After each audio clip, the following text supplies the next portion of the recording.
നമസ്കാരം. പുതിയ ഒരു വീഡിയോയിലേക്ക് സ്വാഗതം. ഇസ്ലാമിലെ പിന്തുടർച്ചാവകാശ നിയമങ്ങൾ എല്ലാ കാലത്തും ചർച്ചാ വിഷയമാണ്. ദൈവിക കൽപ്പന എന്ന നിലയിൽ അതിന്റെ തത്വങ്ങൾ എല്ലാ അർത്ഥത്തിലും അംഗീകരിക്കുന്നവരാണ് വിശ്വാസികളിൽ മഹാഭൂരിഭാഗം. എന്നാൽ കടുത്ത വിശ്വാസികളായവർ തന്നെ, അതായത് 5 നേരം നിസ്കരിക്കുകയും നോമ്പനുഷ്ഠിക്കുകയും സക്കാത്ത് കൊടുക്കുകയും ഒക്കെ ചെയ്യുന്നവർ, അതായത് എല്ലാ തരത്തിലും അനുഷ്ഠാനങ്ങളൊക്കെ പാലിക്കുന്ന യഥാർത്ഥ വിശ്വാസികൾ തന്നെ അനന്തരാവകാശത്തിന്റെ വിഷയം വരുമ്പോൾ ശരീഅത്ത് നിയമങ്ങളെ മറികടക്കാനുള്ള പഴുതുകൾ അന്വേഷിക്കുന്നവരാണ്. പെൺമക്കൾ മാത്രമുള്ള രക്ഷിതാക്കൾ സ്പെഷ്യൽ മാരേജ് ആക്ട് പ്രകാരം വീണ്ടും വിവാഹം കഴിക്കുന്ന പ്രവണത കൂടി വരുന്നു. സംസ്ഥാനത്തെ സബ് രജിസ്ട്രാർ ഓഫീസുകളിൽ ഇങ്ങനെ രജിസ്റ്റർ ചെയ്യാനെത്തുന്ന മുസ്ലിം ദമ്പതികളുടെ എണ്ണം ഇതിന് തെളിവാണ്. മരിച്ചു പോകുന്ന മുസ്ലിമിന് പെൺമക്കൾ മാത്രമേ ഉള്ളുവെങ്കിൽ സ്വത്തിന്റെ നല്ലൊരു ഭാഗം മരിച്ച വ്യക്തിയുടെ മറ്റു ബന്ധുക്കൾക്ക് കൂടി പോകുന്നതാണ് പ്രശ്നം. സ്പെഷ്യൽ മാരേജ് ആക്ട് പ്രകാരം വിവാഹം കഴിച്ചാൽ അവർക്ക് പിന്നീട് ഇന്ത്യൻ പിന്തുടർച്ചാവകാശ നിയമമായിരിക്കും ബാധകമാകുക. സ്പെഷ്യൽ മാരേജ് ആക്ട് പ്രകാരം രണ്ടാം വിവാഹം കഴിക്കുന്നവർ ഭൂരിഭാഗവും വിശ്വാസികൾ തന്നെയാണ് എന്നതാണ് കാര്യം. അത് മതത്തിൽ തന്നെ വിശ്വാസികളായി യഥാർത്ഥ അനുഷ്ഠാനങ്ങളും ആചാരങ്ങളും ഒക്കെയായി ജീവിക്കുന്നവരുടെ കാര്യം. എന്നാൽ ഈയിടെ മതം വിടുന്നവരുടെ എണ്ണവും കൂടി വരുന്നു. എക്സ് മുസ്ലിംസ് ഓഫ് കേരള എന്ന പേരിൽ ഒരു സംഘടന തന്നെ കേരളത്തിൽ നിലവിൽ വന്നിട്ടുണ്ട്. ഏഷ്യയിൽ തന്നെ ഇത്തരമൊരു സംഘടന ഇത് ആദ്യമായിരിക്കും. ഇസ്ലാം മതം വിട്ടവർ പിന്തുടർച്ചാവകാശവുമായി ബന്ധപ്പെട്ട് അനുഭവിക്കുന്ന ഒരു സവിശേഷ നിയമപ്രശ്നം കഴിഞ്ഞ ദിവസം സുപ്രീം കോടതിയിൽ എത്തിയിരിക്കുകയാണ്. മതം വിട്ടാലും ശരീഅത്ത് അവരെ വിടുന്നില്ല. ശരീഅത്തിൽ പെട്ടുകിടക്കുന്ന എക്സ് മുസ്ലിങ്ങൾ നേരിടുന്ന ആ നിയമപ്രശ്നത്തെക്കുറിച്ചാണ് ഇന്ന് ചർച്ച ചെയ്യുന്നു. എല്ലാവർക്കും പുതിയ ഈ വീഡിയോയിലേക്ക് ഒരിക്കൽ കൂടി സ്വാഗതം. വീഡിയോ മുഴുവൻ കാണാൻ ശ്രമിക്കുക. നിയമവിഷയങ്ങൾ അവതരിപ്പിക്കുന്ന ഈ ചാനൽ സബ്സ്ക്രൈബ് ചെയ്യാൻ മറക്കാതിരിക്കുക.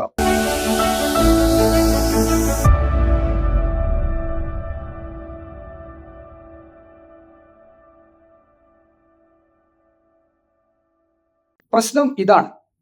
ഇന്ത്യൻ ഭരണഘടനയുടെ ആർട്ടിക്കിൾ 25 പ്രകാരം ഒരു പൗരന് മതത്തിൽ വിശ്വസിക്കാനും വിശ്വസിക്കാതിരിക്കാനുമുള്ള അവകാശമുണ്ട്, സ്വാതന്ത്ര്യം. അപ്പോൾ ഇസ്ലാം മതം വിട്ടുപോകുന്ന ഒരു വ്യക്തിക്ക് അതിൻ്റെ പേരിൽ പൗരാവകാശങ്ങൾ നഷ്ടപ്പെടുന്ന സ്ഥിതിവിശേഷം ഉണ്ടാകാൻ പാടില്ല. മതം ഉപേക്ഷിച്ചാലും മുസ്ലിമായി ജനിച്ചു വളർന്ന ഒരു വ്യക്തിക്ക് അനന്തരാവകാശവും ദത്തും പോലെയുള്ള വിഷയങ്ങൾ വരുമ്പോൾ ശരീഅത്ത് നിയമം തന്നെയാണ് ബാധകമായിട്ടുള്ളത്. അത് ഒഴിവായി കിട്ടാനുള്ള വഴി തേടിയാണ് ex Muslims of Kerala general secretary കൂടിയായ ആലപ്പുഴ സ്വദേശി PM സഫിയ അഡ്വക്കേറ്റ് പ്രശാന്ത് പത്മനാഭൻ മുഖേന സുപ്രീം കോടതിയെ സമീപിച്ചു.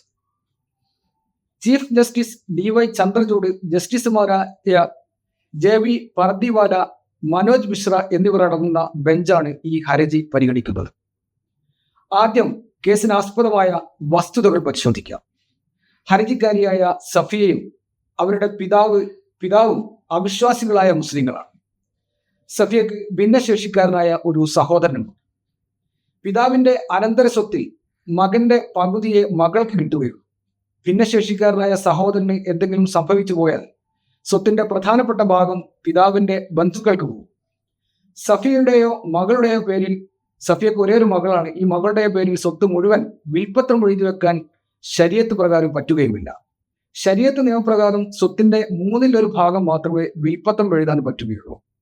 നിയമപ്രകാരം അനന്തരാവകാശികളായി വരുന്ന മക്കളുടെയോ മറ്റു ബന്ധുക്കളുടെയോ പേരിൽ ഇങ്ങനെ ശരീഅത്ത് നിയമപ്രകാരം വിൽപ്പത്രം എഴുതി വെക്കാൻ പറ്റില്ല. ഇന്ത്യൻ പിന്തുടർച്ചാവകാശ നിയമപ്രകാരം എഴുതി വെക്കാമെന്ന് വെച്ചാലോ അതിലെ 58-ാം വകുപ്പ് പ്രകാരം അത് മുസ്ലിങ്ങൾക്ക് ബാധകവുമല്ല. മാത്രമല്ല, ഹർജിക്കാരി മരണപ്പെട്ടാൽ മുഴുവൻ സ്വത്തും മകൾക്ക് കിട്ടണം, അല്ലെങ്കിൽ മകളുടെ പേരിൽ വസിയത്ത്, വിൽപ്പത്രം എഴുതി വെക്കാൻ പറ്റും. ചുരുക്കി പറഞ്ഞാൽ മതം വിട്ട വ്യക്തിയെ മതവിശ്വാസം അനുസരിച്ച് ജീവിക്കാത്ത വ്യക്തിയുടെ പിന്തുടർച്ചാവകാശം ഉറപ്പുവരുത്താൻ 2 നിയമങ്ങളിലും പഴുതുകളില്ല, അല്ലെങ്കിൽ വകുപ്പുകളില്ല. 3 ആവശ്യങ്ങളാണ് സഫിയ ഹർജിയിൽ ഉന്നയിച്ചത്. വിൽപ്പത്രം എഴുതിയാലും ഇല്ലെങ്കിലും മതം വിട്ട അവിശ്വാസി എന്ന നിലയിൽ ഹർജിക്കാരിക്ക് 1925 ഇന്ത്യൻ പിന്തുടർച്ചാവകാശ നിയമത്തിലെ വകുപ്പുകൾ ബാധകമാക്കണം. 1937 ശരീഅത്ത് ആപ്ലിക്കേഷൻ ആക്ടിലെ സെക്ഷൻ 3 പ്രകാരം അനന്തരാവകാശം, ദത്ത് തുടങ്ങിയ കാര്യങ്ങൾ ബാധകമാകണമെങ്കിൽ ഒരു പ്രത്യേക അധികാരിക്ക് മുന്നിൽ മുസ്ലിമാണെന്ന് ബോധ്യപ്പെടുത്തുന്ന ഒരു സത്യപ്രസ്താവന സമർപ്പിക്കണം. അതേ രീതിയിൽ അല്ലെങ്കിൽ അതുപോലെ തന്നെ ശരീഅത്ത് നിയമം തനിക്ക് ബാധകമല്ലെന്ന് ഒരു പ്രത്യേക അധികാരിയുടെ മുമ്പാകെ സത്യപ്രസ്താവന നടത്താനുള്ള സംവിധാനം വേണമെന്നാണ് സഫിയ സമർപ്പിച്ച ഹർജിയിലെ രണ്ടാമത്തെ ആവശ്യം. മതവും ജാതിയും ഇല്ലാത്തവൾ എന്ന സർട്ടിഫിക്കറ്റ് ലഭിച്ചാൽ പോലും മാതാപിതാക്കളുടെ സ്വത്തിൽ അനന്തരാവകാശം ഉണ്ടായിരിക്കണമെന്നതാണ് മൂന്നാമത്തെ ആവശ്യം.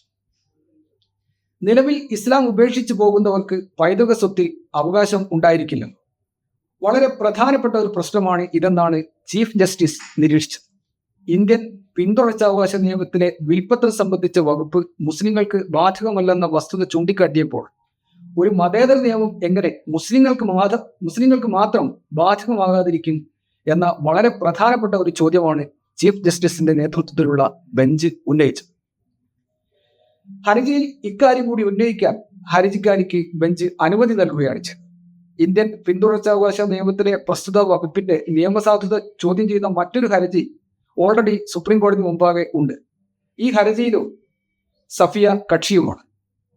സഫിയയുടെ ഹർജിയിൽ കേന്ദ്ര സംസ്ഥാന സർക്കാരുകൾക്ക് നോട്ടീസ് അയച്ച സുപ്രീം കോടതി കേസിൽ സുപ്രീം കോടതിയെ സഹായിക്കാൻ അനുയോജ്യനായ ഒരു അഭിഭാഷകനെ ഏർപ്പാട് ചെയ്യാൻ അറ്റോർണി ജനറൽ ആർ വെങ്കട്ടരമണിയോട് ആവശ്യപ്പെട്ടിട്ടുണ്ട്. ജൂലൈ 2 വാരത്തിൽ ഈ കേസ് വീണ്ടും പരിഗണിക്കും. ഒരാൾ മതം ഉപേക്ഷിച്ചത് കൊണ്ട് മാത്രം നിയമത്തിന്റെ മുന്നിൽ കാര്യമില്ല. മതേതര നിയമത്തിന്റെ ആനുകൂല്യങ്ങൾ കിട്ടണമെങ്കിൽ താനൊരു അവിശ്വാസിയാണെന്ന് അല്ലെങ്കിൽ മതരഹിതയാണെന്ന് നിയമപരമായി തെളിയിക്കണം. അത് തെളിയിക്കാൻ സംവിധാനമില്ലാത്തതാണ് ഹർജിക്കാരി ഉൾപ്പെടെ മതം ഉപേക്ഷിച്ചവർ നേരിടുന്ന പ്രധാന പ്രശ്നം. നേരത്തെ ഇസ്ലാമിലേക്ക് മതം മാറുന്നവരും അതായത് മതം മാറി മുസ്ലിം ആകുന്നവരും ഇതേ പ്രശ്നം അനുഭവിച്ചിരുന്നു. ദത്ത്, അനന്തരാവകാശം പോലുള്ള വിഷയങ്ങളിൽ ശരീഅത്ത് നിയമം ബാധകമാകണമെങ്കിൽ ഇങ്ങനെ ഇസ്ലാം സ്വീകരിക്കുന്നവർ ശരീഅത്ത് ആപ്ലിക്കേഷൻ നിയമത്തിലെ 3-ാം വകുപ്പ് അനുസരിച്ച് നിശ്ചിത അധികാരിക്ക് മുമ്പിൽ താൻ മുസ്ലിമാണെന്ന് സാക്ഷ്യപ്പെടുത്തും. കേരളത്തിൽ അടുത്ത കാലം വരെ അങ്ങനെ ഒരു അധികാരി ഉണ്ടായിരുന്നില്ല. ഇസ്ലാം സ്വീകരിക്കുന്ന ഒരാൾ മുസ്ലിമാണെന്ന് സാക്ഷ്യപ്പെടുത്തുന്ന അധികാരി കേരളത്തിൽ ഉണ്ടായിരുന്നില്ല. തദേവൂസ് എന്ന അബൂ താലിബ് സമർപ്പിച്ച ഒരു ഹർജിയിൽ ഹൈക്കോടതി പുറപ്പെടുവിച്ച ഉത്തരവിനെ തുടർന്നാണ് സംസ്ഥാന സർക്കാർ തഹസിൽദാർമാർക്ക് ഈ സാക്ഷ്യപത്രം നൽകാനുള്ള അധികാരം നൽകിയത്. തഹസിൽദാർ ഈ സാക്ഷ്യപത്രത്തിനുള്ള അപേക്ഷ നിരസിക്കുകയാണെങ്കിൽ അഡീഷണൽ ജില്ലാ മജിസ്ട്രേറ്റിനെ സമീപിക്കാവുന്നതാണ്. സഫിയ സമർപ്പിച്ച ഹർജിയിൽ വിധി എന്താകുമെന്ന് കാണാൻ നമുക്ക് കാത്തിരിക്കാം. ഈ ചാനൽ ആദ്യമായി കാണുന്നവരും സബ്സ്ക്രൈബ് ചെയ്യാത്തവരും സബ്സ്ക്രൈബ് ചെയ്യണമെന്ന് ഒരിക്കൽ കൂടി അപേക്ഷിക്കുന്നു. വീണ്ടും മറ്റൊരു വീഡിയോയുമായി കാണാം. നന്ദി, നമസ്കാരം.